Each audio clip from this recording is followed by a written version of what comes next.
RBI का notification भी आ गया है, डेट्स भी आ गई हैं, एग्जाम देना भी है, क्रैक भी करना है, बहुत ज़्यादा डेडिकेटेड भी है, but at the same time confusions भी बहुत सारे हैं।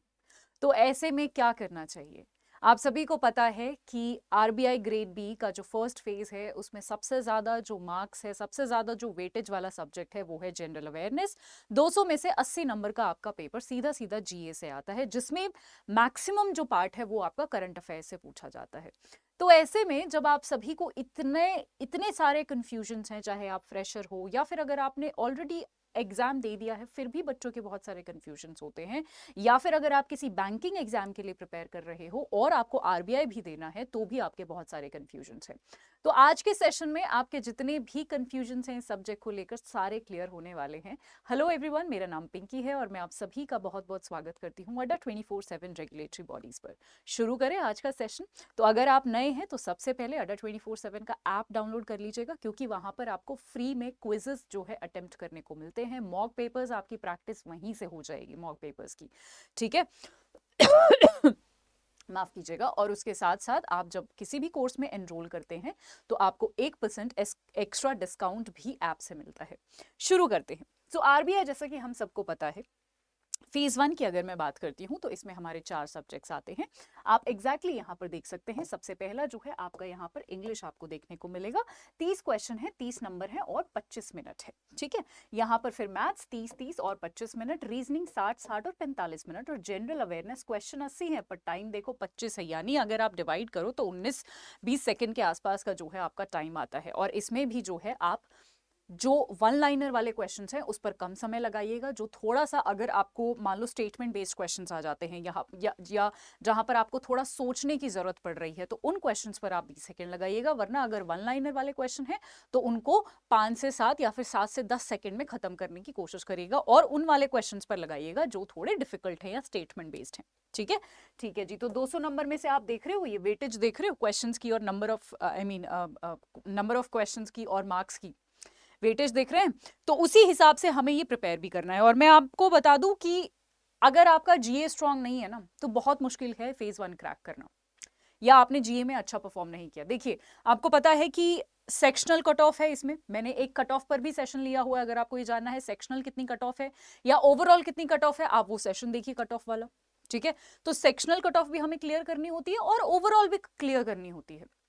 तो हमारी क्या स्ट्रैटेजी रहनी चाहिए कि सेक्शनल कट ऑफ हमें इतना तो सारे सब्जेक्ट्स पढ़ के जाने हैं कि हमारी सेक्शनल कट ऑफ क्लियर हो जाए, और अपने हाथ में ना दो कम से कम ऐसे इतने स्ट्रॉन्ग सब्जेक्ट्स रखने चाहिए, दो कोई भी सब्जेक्ट इतने हमें स्ट्रॉन्ग कर लेने चाहिए ताकि हमारा ओवरऑल कट ऑफ भी क्वालिफाई हो जाए। लाइक फॉर एग्जाम्पल, अगर किसी का मैथ्स वीक है तो आप जीए इतना अपना स्ट्रॉन्ग कर लो कि आप ओवरऑल कट ऑफ जो है वो क्वालिफाई कर लो, और मैथ्स में भी कम से कम इतना तो प्रैक्टिस करके जाना कि आपका सेक्शनल कट ऑफ मिस ना हो जाए, क्योंकि दोनों ही चीजें बहुत ज्यादा जरूरी है। बट फिर भी अगर मैं ओवरऑल जीए की बात करूं, क्योंकि वेटेज भी बहुत ज्यादा है और स्कोरिंग भी है, ये पता है जो जीए है वो स्कोरिंग भी है बहुत, तो इसलिए भी आपका इंपॉर्टेंट हो जाता है। राइट। और जीए की सबसे अच्छी एक बात ये है कि ये ना फेज 1 में ही नहीं आता, ये फेज 2 में भी आता है और आपके इंटरव्यू में भी पूछा जाएगा। ठीक है। सो अगर आपने एक बार इसको इंटीग्रेटेड प्रिपेयर कर लिया, यानी इस तरीके से जो भी टॉपिक आप करंट अफेयर्स का पढ़ रहे हैं आपने इस तरीके से उसको पढ़ लिया कि फेज 1 में क्या पूछा जाएगा। जैसे फॉर एग्जाम्पल कोई भी आप स्कीम पढ़ रहे हैं, ठीक है, जैसे फॉर एग्जांपल हम एक स्कीम ले लेते हैं, मुद्रा योजना ले लेते हैं। ठीक है। मुद्रा योजना की फुल फॉर्म हो गया, मुद्रा योजना में जो भी हमारे जो 3 शिशु और किशोर और तरुण जो 3 कैटेगरी है लोन्स की, उसमें 50,000 से 10 लाख तक का जो लोन दिया जाता है। तो ये फैक्ट्स आप याद रख लीजिए।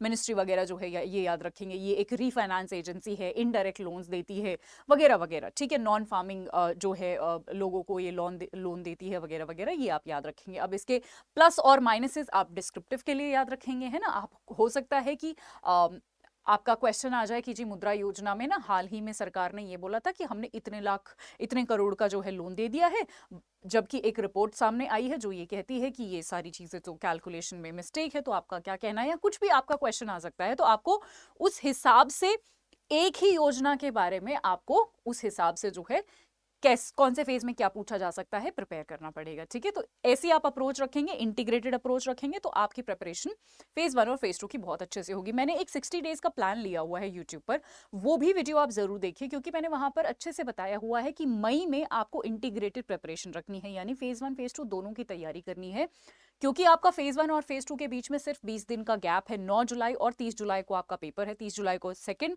फेज और 9 जुलाई को हमारा फर्स्ट फेज, जिसमें 20 दिन का गैप है। और 20 दिन के गैप में ट्रस्ट में आप ESI, FM, डिस्क्रिप्टिव ये सारी चीजें नहीं प्रिपेयर कर पाओगे। उस 20 दिनों में आपका सिर्फ रिविजन और प्रैक्टिस ही होगा, ठीक है। आप कुछ भी पढ़ नहीं पाओगे। तो ऐसा मत सोचना कि फेज 2 की तैयारी उन 20 दिनों में करूंगा, नहीं होगी, पॉसिबल ही नहीं है। इतना बड़ा लेंदी सब्जेक्ट्स हैं वो सारे ही। तो अभी से अपनी प्रिपरेशन जो है पैरेलली रखो। ESI का थोड़ा थोड़ा पढ़ो, जैसे फॉर एग्जाम्पल ESI में गवर्नमेंट स्कीम बहुत सारी आती है, फेज 1 में भी आपकी गवर्नमेंट स्कीम्स आती हैं, तो जो है उनकी पैरेलल प्रिपरेशन कर लो, ठीक है। तो इस तरीके से जो भी ओवरलैपिंग चीजें हैं उनकी पैरेलल प्रिपरेशन कर लो, बाकी अगर कोई अलग से चीज है उसको भी जो है थोड़ा थोड़ा टाइम डिवोट करके पढ़ते रहिए, ठीक है। चलिए, अब ये तो हमें क्लैरिटी हो गई कि GA है बड़ा इंपॉर्टेंट, चाहे वो फेज 1 हो, फेज 2 हो, इंटरव्यू हो, सारी जगह बड़ा इंपॉर्टेंट है, कितने क्या मार्क्स होल्ड करता है वगैरह वगैरह, सब समझ आ गया। अब हमें एक परफेक्ट स्ट्रैटेजी चाहिए मैम, वो बता दीजिए जल्दी से। सबसे पहले तो मैं यहाँ पर स्ट्रैटेजी बताने से पहले या फिर क्या आपको करना चाहिए उससे पहले ये बताना चाहती हूँ क्या नहीं करना चाहिए, ठीक है। अक्सर मैं अपने स्टूडेंट्स को बताती हूँ, न्यूज़पेपर जब मैं पढ़ाती हूँ तो मैं आपको सबको ये पहले बताती हूँ कि क्या पढ़ना चाहिए, उसके साथ साथ ये भी जरूरी है कि क्या नहीं पढ़ना आपको एग्जाम में। आपको पेपर में, न्यूज़पेपर हो गया या कुछ भी, आपको जो भी आप पढ़ रहे हो क्या नहीं पढ़ना चाहिए वो बहुत जरूरी होता है, वरना हम अननेसेसरी अपना टाइम वेस्ट करते रहते हैं और कुछ नहीं होता, वहां से आउटपुट हमारा निकलता नहीं है, ठीक है। सो इस टाइम पर अगर आप न्यूज़पेपर पढ़ रहे हैं तो आज ही अभी तुरंत उसको बंद कर दीजिए, न्यूज़पेपर नहीं पढ़ना। उसकी जगह आप, अच्छा इनके ऑल्टरनेटिव्स क्या हो सकते हैं, तो न्यूज़पेपर, अच्छा करंट अफेयर्स कहाँ से आते हैं, न्यूज़पेपर से आएंगे, PIB से आएंगे, या फिर आपकी RBI या अलग अलग मिनिस्ट्रीज की वेबसाइट्स है वहां से आएंगे, या फिर आपके बजट से आएंगे, सर्वे से आएंगे, यहीं से आएंगे, और कहाँ से आएंगे, ठीक है। सो मैं यही सारी चीजें पढ़ने के लिए मना कर रही हूँ। देखिए, मैं मना ये नहीं कर रही कि आपको न्यूज़पेपर की का खबर नहीं होना चाहिए कि न्यूज़पेपर में क्या चल रहा है, न्यूज़ की खबर आपको होनी चाहिए, बट वो न्यूज़पेपर बैठ के मत पढ़ो, क्योंकि आपका टाइम वेस्ट होगा। अगर आप, और कुछ बच्चे तो अभी ऐसा सोचते हैं कि न्यूज़पेपर हम पढ़ना शुरू कर दें, ऐसा तो बिल्कुल, ये ब्लंडर तो आप बिल्कुल मत करना। अगर आपने न्यूज़पेपर कभी नहीं पढ़ा है ना, तो न्यूज़पेपर को ना टच भी मत करना, 2 महीने और कंट्रोल कर लो अपने आप को, ठीक है। अगर आपने पढ़ा भी है तब भी छोड़ दो, मैं तो ये कहूंगी, ठीक है। क्योंकि न्यूज़पेपर, आप न्यूज़पेपर का ऑल्टरनेटिव कोई ऐसा सोर्स ढूंढ लीजिए, या यूट्यूब पे बहुत सारी वीडियोस आती हैं, बहुत सारे लोग हैं जो आपको जो है न्यूज़पेपर पढ़ाते हैं, कम समय में जो है आपको क्रक्स दे देते हैं। मैं भी लास्ट में अपने सोर्सेज बताने वाली हूँ कहाँ पर क्या मैं पढ़ाती हूँ, या फिर मैं अभी बता देती हूँ, मैं भी जो है न्यूज़पेपर से अलग अलग न्यूज़पेपर्स और PIB की जो न्यूज़ है वो करवाती हूँ। 6 बजे आता है मेरा एक शो यूट्यूब पर फ्री, अड्डा 24/7 रेगुलेटरी बॉडीज पर, द बिगर पिक्चर करके, जहां पर मैं डेली के करंट अफेयर्स पढ़ाती हूँ, जो न्यूज़पेपर से होते हैं, कुछ PIB से होते हैं। PIB का मैं एक्सक्लूसिव सेशन भी लेती हूँ सैटरडे को सुबह सुबह 7 बजे, वीकली PIB के नाम से। तो ये दोनों चीजें आप देख सकते हैं। RBI वेबसाइट्स जी बिल्कुल मत देखिए अभी आप, ठीक है। अगर कोई पढ़ा रहा है आपको RBI सर्कुलर्स नोटिफिकेशन, जो मैं भी लूंगी, मंथली सर्कुलर्स और नोटिफिकेशंस मैं लेती हूं, आप मेरी वीडियो भी रेफर कर सकते हैं, बट आप खुद जाके साइट्स को और न्यूज को एक्सप्लोर मत करना, बहुत ज्यादा टाइम जाएगा और इतना टाइम आपके पास नहीं है, ठीक है जी। अब आपको जो है फुल डॉक्यूमेंट जो है बजट और इकोनॉमिक सर्वे का नहीं पढ़ना। इनफैक्ट ये तो, हाँ, ये तो UPSC वाले भी नहीं पढ़ते हैं, ठीक है। पूरी डॉक्यूमेंट नहीं पढ़ता है कोई भी, या तो आप कहीं से समरी ले लो, समरी पढ़ लो, या फिर अगर जहां से भी आप पढ़ रहे हो, जो भी चैनल को आप फॉलो कर रहे हो, वहां पर सर्वे और बजट पढ़ाया गया होगा, उसकी PDF से जो है रिवीजन कर लो, या उन वीडियो से रिवाइज कर लो। फुल डॉक्यूमेंट आपको नहीं पढ़ना, फुल डॉक्यूमेंट एक्चुअली आपको कभी भी नहीं पढ़ना था, ठीक है। इतना इंपॉर्टेंट आप बोल सकते हो कि फुल डॉक्यूमेंट हमारे लिए इंपॉर्टेंट होता ही नहीं है। फिर जी मल्टीपल सोर्सेज अवॉइड करिएगा, मल्टीपल सोर्सेज बिल्कुल भी मत यूज करिएगा। एक तो 2 महीने बचे हैं, एक सोर्स का आप पढ़ लो, एक सोर्स से आप अच्छे से पढ़ लो और उसी का 4 बार रिवीजन कर लो। यही नहीं हो पाएगा, यही मुश्किल से हो पाएगा आपका कि सिलेबस खत्म हो जाए और उसका रिवीजन हो जाए। मल्टीपल सोर्स तो छोड़ ही दो आप, तो मल्टीपल सोर्सेज मत रखिए, एक अच्छा सा जो है अपना सोर्स पकड़िए और चीजें जो है करना शुरू करिए, ठीक है। चलिए, इंटीग्रेटेड प्रिपरेशन रखिए, एटलीस्ट मई में अपनी इंटीग्रेटेड प्रिपरेशन रखिए। जून में आप डेडिकेटेडली फेज 1 की तैयारी कर सकते हैं और अपने मॉक वगैरह जो है जून में लगा सकते हैं। अभी भी आप मॉक लगा सकते हैं, मैं आगे बताऊंगी, मॉक पे जब आऊंगी बताऊंगी। चलिए, एक और क्वेश्चन डील कर लेते हैं लेवल ऑफ एग्जाम की। मैम लेवल कैसा होगा, डिफिकल्ट आने वाला है, मॉडरेट आएगा, ईजी आएगा? देखिए, मैं, अगर आप अगेन ये ना डिपेंड करता है, अगर आपकी अच्छी तैयारी है तो आप बोलोगे इजी, अगर आपकी तैयारी नहीं है तो आप बोलोगे कि मैम ये तो बहुत डिफिकल्ट आया, कुछ लोग मॉडरेट भी बोलते हैं, तो ये एक तो डिपेंड करता है।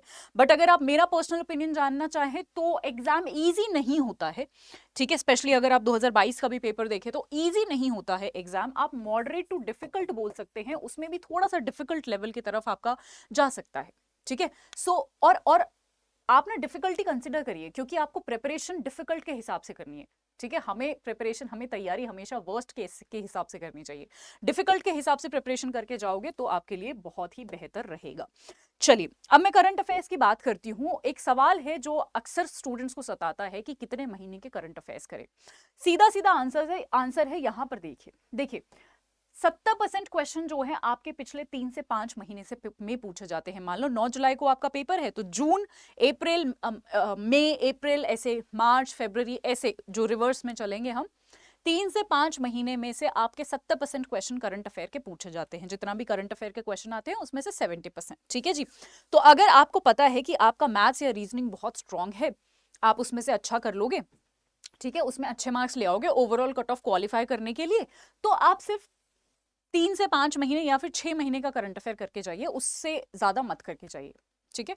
बट अगर आपको लग रहा है कि आपका मैथ्स भी बहुत अच्छा नहीं है, रीजनिंग भी ठीक ठाक है, ठीक है, सो मैं आपको सजेस्ट करूंगी कि आप जो है 20% क्वेश्चंस जो हैं जी 5 से 9 महीने के करंट अफेयर से आते हैं, ये भी अपना मेक श्योर करके जाइएगा। सो डिपेंड करता है कि आप कौन से कैटेगरी से बिलोंग करते हो, ठीक है, और बाकी के बचे हुए 10% सवाल जो है वो पिछले 1 ईयर से आते हैं। तो अगर आपके पास उतना टाइम है, उतनी लिबर्टी है, उतना उस लेवल की प्रिपरेशन है या नहीं है, उस हिसाब से अपनी आप कैटेगरी चूज कर सकते हैं। आई एम श्योर बहुत सारे बच्चे जो हैं ये वाली कैटेगरी चूज करेंगे। अगर आप ये वाली कैटेगरी चूज करते हैं तो आपके लिए एडवाइस मेरी ये है कि अपने बाकी सब्जेक्ट्स पर भी फोकस करिए, क्योंकि ओवरऑल कट ऑफ जो है वो आपको क्वालिफाई करनी है, ठीक है। इतना समझ आया? चलिए जी आगे बढ़ते हैं। हाँ जी, रिवाइज रिवाइज रिवाइज, रिविजन का कोई ऑल्टरनेटिव नहीं है। करंट अफेयर्स कैसे याद रहेंगे? रिवाइज करो, रिवाइज रिवाइज रिवाइज, रिवाइज नहीं किया तो पढ़ने का कोई फायदा नहीं है। एक सोर्स यूज करो करंट अफेयर्स के लिए और उसको 4 बार रिवाइज दो, रिविजन करो। देखिए 2 तरीके के लोग होते हैं, एक होता है मॉर्निंग पर्सन, एक होता है इवनिंग पर्सन या नाइट पर्सन, ठीक है। कुछ लोग सुबह उठ के पढ़ना प्रेफर करते हैं, कुछ लोग रात को लेट रात तक पढ़ते रहते हैं। दोनों ही ठीक है, मैं किसी को चूज नहीं करती, दोनों ही आप पे जो काम करता है आप वो करिए, ठीक है। बहुत सारे ऐसे लोग भी देखे हैं मैंने जो रात को 3-4 बजे तक ऐसे पढ़ रहे हैं और उनका एग्जाम क्लियर हुआ है। तो दोनों कैटेगरी के लोग होते हैं, ठीक है, जो आप पे सूट करता है वो करिए। बट इंपॉर्टेंट ये है कि जो आवर्स आप पर काम करते हैं, जैसे आप मॉर्निंग पर्सन है, जैसे मैं मॉर्निंग पर्सन हूं, ठीक है, तो मॉर्निंग वाला टाइम आपके लिए सबसे ज्यादा प्रोडक्टिव है। तो उस आवर में आप जो है ऐसी चीज पढ़िए जो आपने नहीं पढ़ी है, एक नई चीज पढ़िए जिसमें ज्यादा दिमाग लग रहा है, वो सारी चीजें जो है पढ़िए, ठीक है। उसके बाद जैसे जैसे शाम होती है और आप थोड़ा सा जो है आप थोड़ा डल हो जाते हैं, लो हो जाते हैं, उस टाइम पर आपने जो पढ़ लिया है पूरा दिन में या फिर कल का पढ़ा हुआ है उसको रिवाइज करिएगा, ठीक है। सो रिवीजन आपका मस्ट है, बिना रिवीजन के कुछ भी नहीं होने वाला है। ओके, मॉक की अगर मैं बात कर लेती हूं तो हर तीसरे दिन अभी आपको मॉक देना है। जून में आप मॉक की फ्रीक्वेंसी बढ़ा सकते हैं मॉक पेपर्स की। मॉक पेपर्स हमेशा टाइमर यूज करके लगा के देना है, बिना टाइमर के मॉक नहीं देना है, कोई फायदा नहीं होगा।